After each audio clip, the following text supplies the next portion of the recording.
Gentlemen, welcome to your HSBN Miami Marlins Media Day press conference. Coach, if you could start by introducing yourself and also introducing the players at the table with you. All right.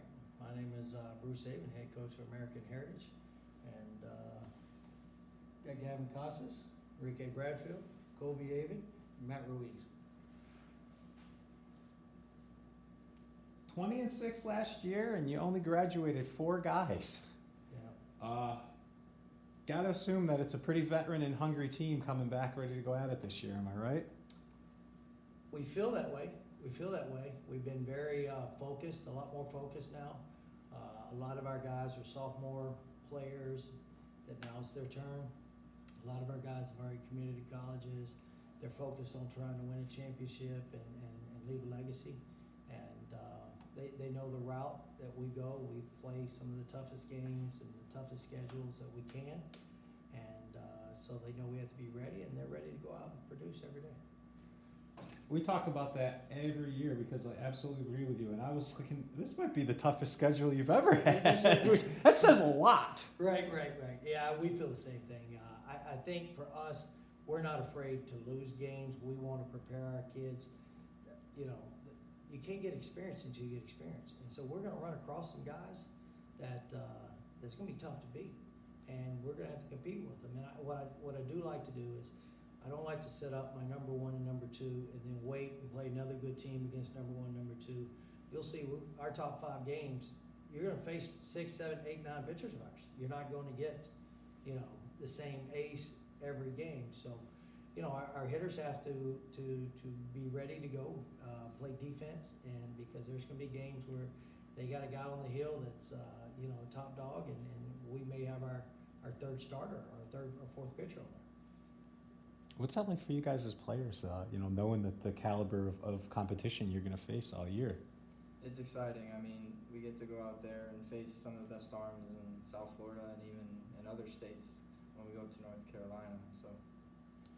And really, it's always kind of been the heritage standards. It's one of those things I always like to talk about. Besides just that being the standard of the baseball program, it's really the school standard.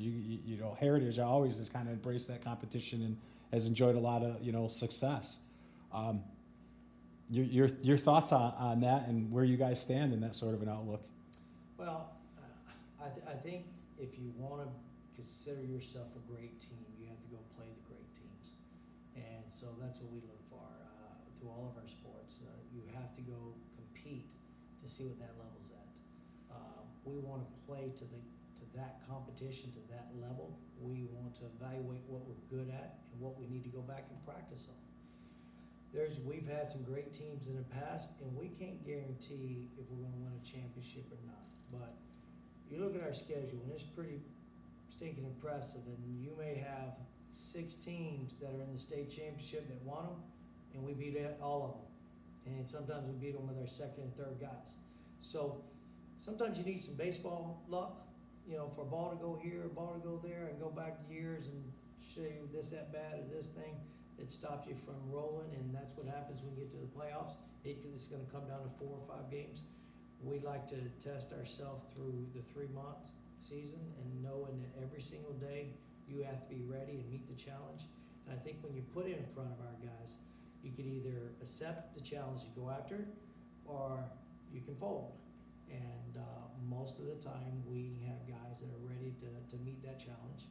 And I think when our guys come here and they see them at a younger age, they see this is what you're going to play against. And they see the guys that we play against, and 2 years later they're pro ball, or they're the best pitcher at Miami, or the best pitcher at Florida or Vanderbilt, and they've played against those guys. So it also gives the players, I guess, a sense of accomplishment, saying I'm just as good as these guys. Now, I still have to perform and I still have to get it done. But at the end of the day, I know I belong. Give me your thoughts on saying, really kind of just the same point of view as that is, facing those type of players and knowing that you guys belong on the field with them and you're just as good as they are. Yeah, I feel like we're really blessed to have a support staff as good as we do, and to put us in a position to play those types of teams and grow as people. I feel like it's a really lucky thing that we have. And X's and O's a little bit, break it down for a hitter, what it's like, some of these number, again, it seems like you guys are always facing the number one, and obviously there's that challenge, What are some of the things that you do as a hitter to kind of continue to find that success? Well, I mean, hitting's not easy by any means. No. No. It can make it sometimes look a little harder with some of the arms you're facing Yeah, too. of course. But I guess we as a team, we come up with a game plan before the game, and we try to really stick to the approach. 1 through 9, I feel like we're all good. So if we do what we have to do, I feel like we're gonna come out on top. And I noticed because that is a dynamic that heritage lineup, heritage teams have over that is that understanding of having an approach and a game plan beforehand. I mean, does that help you guys a lot offensively, just defensively, just overall as a game going in, that knowing that you guys have really focused on this game, you have a specific approach for today's action and a plan on how you're going to go about that? Definitely. Every game is different. Every team is different. But we know at any given time, if we don't come out and perform to our best ability, we can get beat, and we will and have been beaten before. So it's just about focusing on today's task as a whole and just trying to put up as many runs and come out on top with more runs. Yeah, it seems like you guys always seem to make those right adjustments, and I know part of that, which leads into one of my next questions, is talk about the coaching staff that you have, on board with you that really helps to make all that gel together.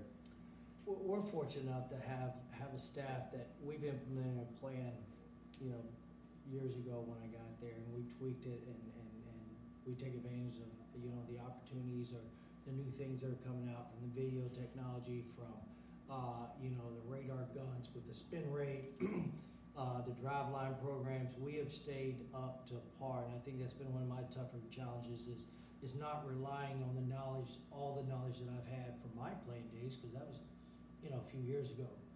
There's a lot of new things out there, so we try to stay updated. We try to stay to when our guys leave us, that they're ready to go to colleges, and they've done everything from the long toss programs to their bullpens to their conditioning program, their rehabs, how to ice, how to take care of your body. So we've done a lot of those things, and I think it's just one of these things that I take pride in watching these guys make great adjustments and becoming great people, because we work, and then people say, oh, you got all this talent. Hey, listen, this is baseball. It ain't basketball and football where you can have some talent and go out there. That baseball don't care what we have. We got to go out there every single day like everybody else, and we got to do the same things. I got to see the ball, read the ball, and hit the ball. I got to catch it, throw it. My guys can get picked off. We may face a guy today throwing 96 with a nasty curveball, and then the next day it's a left-hander with a changeup, and the next day we're facing a guy throwing 80 miles an hour, and that looks completely different because we've been locked into this. So we're constantly making changes. What I'm proud of our kids about is we don't look at the schedule and go, oh, I want to play that game. No, you're looking that far, you're going to get waxed. We got to look for tomorrow. I hear people saying, oh, we're going to go watch this game. Well, you play me in 3 weeks. I got to watch that team right now, because if not, it'll get ugly pretty quick. And we don't know where we're at right now. We're still at the very beginning of the season, and I think we'll turn into a team. I guess the difference in this team this year is, since I have so many sophomores that work their way up, well, we've lost the Corey Actons and Tristan Casas and Mark Vientos, where they were kind of separate with younger kids. So they were automatically leaders based on that. These guys are leaders as a group, and it's good to see them, mature together and hopefully go out and have a great season. Does it make it easier for you guys to kind of embrace a leadership role and set those examples for some of the younger players, knowing you got a few other of your peers that are kind of right in that same role with you? Yeah, definitely 100%. With all the guys going to colleges, all the young guys definitely look up to us, and we're always there to help them, give them advice and help them lead the right way. And when we're gone, they're going to be the future of the program, so we're always going to be there to help them, of course. And it definitely makes it easier on us as a group, not just one guy, because we all have a lot of skill sets that can help the other younger guys. Yeah, and you guys were all, I think for the most part, you guys were all those younger type of players on the team at one point in your careers as well. So I guess you can relate to these younger players, having been there yourselves. Another thing that I was going to talk about, which you both had brought up, was all the signees that you guys are able to get, and help to get these kids onto the next level. I'm assuming probably all of these guys are committed or signed. Yes, yeah, yeah. Uh, And it's, listen, that's a very stressful thing for these kids as they go through. We're trying, as coaches, we're trying to develop them. And then they go to the summer and they do their showcases and show off their skills. But they're with us for a majority of their baseball. So we have to help them. I mean, these guys have spent time in the weight room and training, lifting and running, and rain out. So now you go over here. Then we got indoor cages. We got to work on curveball. They got to do all the things they do. And a byproduct is somebody wants you on their team. And you're a part of winning teams and played in competition. How many guys get an opportunity, you know, even like Kobe here. Kobe's, you know, a senior this year, and how many Division I arms has he already caught? Now he's going to go to college. He's not first time seeing a Division I arm. He's been catching, I think in 8th grade he was catching guys throwing 90. So we've already been through this process, so it's an easier transition going into college as far as. And what I like about these guys is that when you're talking coaching staff, this is my coaching staff. I can turn around and we do something different than everybody. Everybody may think it's different, but American Heritage, you're in 9th grade or you're in 12th grade, they're in our fall program, you're working together. So you're gonna work by a kid who may not be that good or needs some work. He's gonna take outfield with them. He's taking 8th and 9th graders right now doing all the catching drills we have. Matt and Enrique are taking the outfielders when they're out there. So if we're hitting fly balls, it ain't just a coach trying to do it. Hey, make sure you get behind the ball. If they're in first base, Gavin's over there working with them. If you turn around, any of these guys may tell a younger kid, hey, make sure you have your hands here. So it's been more like a cycle because the players before them all helped out. So it's been that way since we've been at this school. And I'm proud of the people they become and the players they become. And I gotta think sometimes in a case like that, you might be saying the exact same thing that the coaches said, but maybe they respond better. I know me sometimes as a younger player, I would hear it better from my teammates than I would from the coaches, and they're saying the same thing. You know, do you kind of see a little bit of that yourself in the way that you interact with the younger players? Yeah, of course. I think something we really take pride in is how tightly knit our group is, and we just relate to each other really well, and we get along. Everybody gets along with each other. So. And what's it like for you to kind of have some of these younger guys? I mean, I'm sure obviously they look up to you older players, but you know, there's got to be things you enjoy about working with the younger guys as well. I think it's really just seeing them develop, seeing them get better. You see them from the first day to the last day, and you see how they've really grown, and I think it's really special. It's almost like parenthood.